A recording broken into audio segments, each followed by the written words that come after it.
যেদিন আমি হারিয়ে যাব, বুঝবে সেদিন বুঝবে, অস্তপারের সন্ধ্যা তারায় আমার খবর বুঝবে, বুঝবে সেদিন বুঝবে। সাধারণভাবে নজরুল ইসলাম যেরকম ধরনের কবিতা লিখেছেন, যেগুলো আমাদের কাছে ভীষণভাবে প্রচলিত, সেই কবিতার যে ধারা, সেই ধারা থেকে একেবারে অন্যরকম একটি ধারার কবিতা হলো এই অভিশাপ নামক কবিতাটি। নজরুল ইসলামের অভিশাপ, যেটি দোলন চাপা কাব্যগ্রন্থে প্রকাশিত হয়েছিল, তার গীতি কবিতার পর্যায়ের প্রথম দিকের কবিতা। এই পর্বে নজরুলের আবেগ একান্তভাবেই ব্যক্তি অভিজ্ঞতাকে কেন্দ্র করে উৎসারিত হয়েছিল, যার প্রকাশ ঘটেছে পূজারিনী, আলোর ডাক প্রভৃতি কবিতায়।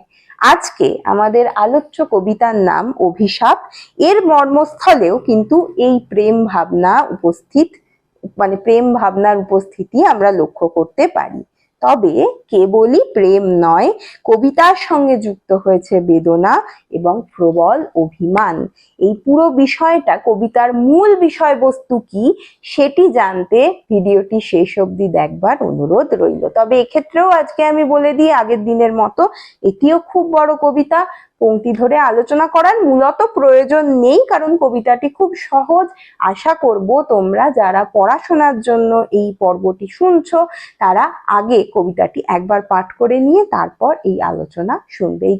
এই পর্বে আমরা এই কবিতার একটি সম্পূর্ণ ব্যাখ্যা দেবার চেষ্টা করব।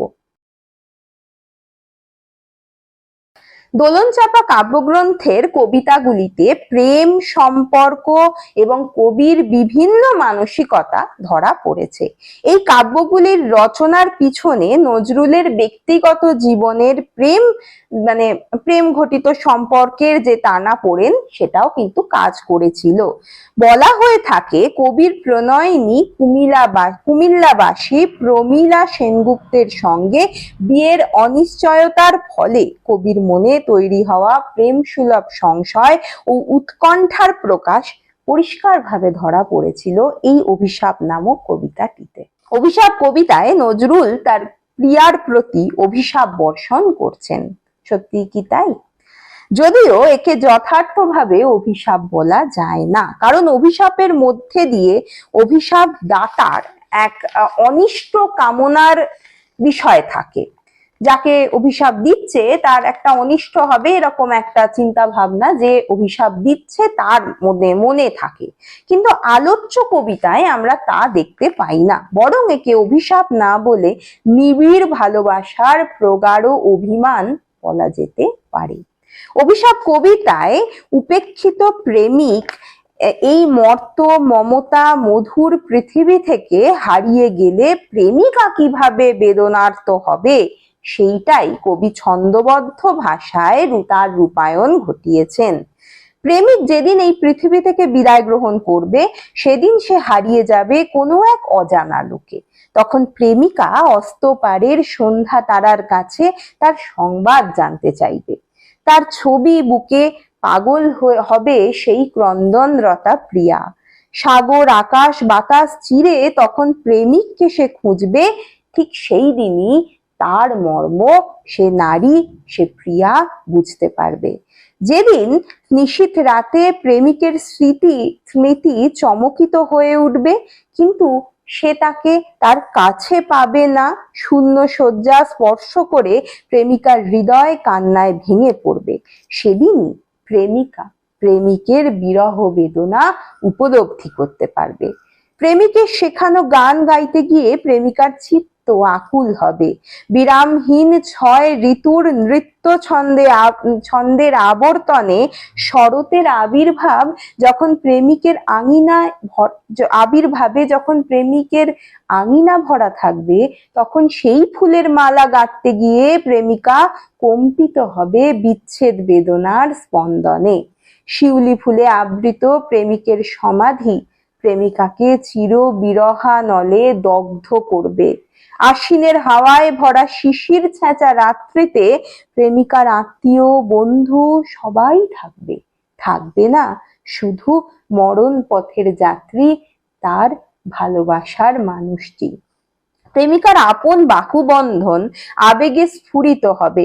শীতের হিম রাত্রে প্রেমিকের কথা স্মৃতিতে জেগে উঠবে এবং সে স্মৃতিও তাকে বেদনা দেবে। জীবনের জোয়ার স্রোতে পুনরায় হয়তো প্রেমিকার তরি ভেসে উঠবে, তাতে হয়তো থাকবে অন্য কেউ। সেদিন তার মনে পড়বে এমনই ভাবে তার সঙ্গেও সেই প্রেমিক ছিল। প্রেমিকার নবীন সখার এমনই কারারুদ্ধ অবস্থা হলে সেও কেঁদে কেঁদে অন্ধ হবে। প্রেমিকার সুখের মেলা শেষ হবে। সেদিন দীর্ঘ বিরহ বেলার অবসান আর ঘটবে না। মৃত্যুর সঙ্গে সংগ্রামের মুহূর্তে প্রেমিকের কথা প্রেমিকার মনে আসবে। চৈত্র রাতের প্রস্ফুটিত দোলন চাপায়, বিচ্ছুরিত চাঁদনি রাতের উতল হাওয়ায় প্রেমিকার মনে স্মৃতির অনুষঙ্গে সে আকাশের দিকে তাকিয়ে প্রেমিকের দৃষ্টিকে তারায় তারায় অন্বেষণ করবে। ঝড় বাদলের রাতে, বিশ্বজুড়ে ভয়ঙ্কর বিপর্যয়ের দিনেও তার স্মৃতি তার মনে জেগে পুরনো সোহাগের চিত্তকে ব্যথিত করবে। নিজের দীর্ঘশ্বাসে নিজেই বিচলিত হয়ে উঠবে তখন প্রেমিকা। সেই দিন নিজের ভুল বুঝবে প্রিয়া। সেই দিন নিজের ভুল বুঝে প্রিয়া আবার তার প্রিয়তমর স্পর্শের জন্য বিচলিত হয়ে পুরনো স্মৃতি রোমন্থন করবে। আবার সেই প্রিয়কে প্রেমের আলিঙ্গনে বাঁধবার যেন চেষ্টা করবে। কবিতাটি আলোচনা শেষে আমরা বুঝতে পারি যে এই কবিতার নামকরণ অভিশাপ হলেও বাচ্যার্থে বা ব্যঞ্জনার্থে এর কোনো অভিশাপের প্রকাশ নেই। ফলে কি কারণে এটিকে অভিশাপ বলা হয় সে বিষয়ে সত্যি প্রশ্ন জাগে। আসলে এই অভিশাপ কোনো ব্যক্তি জীবনে নেমে আসা বিপর্যয়ের অভিশাপ নয়। প্রেমিককে প্রেমিকা প্রত্যাখ্যান করে তার অনুপস্থিতিতে প্রেমিকার জীবনের যে শূন্যতা আসবে, শূন্যতা জাত যে অনুশোচনা হবে, সেটাই সম্ভবত এখানে অভিশাপ হিসেবে চিহ্নিত করা হয়েছে।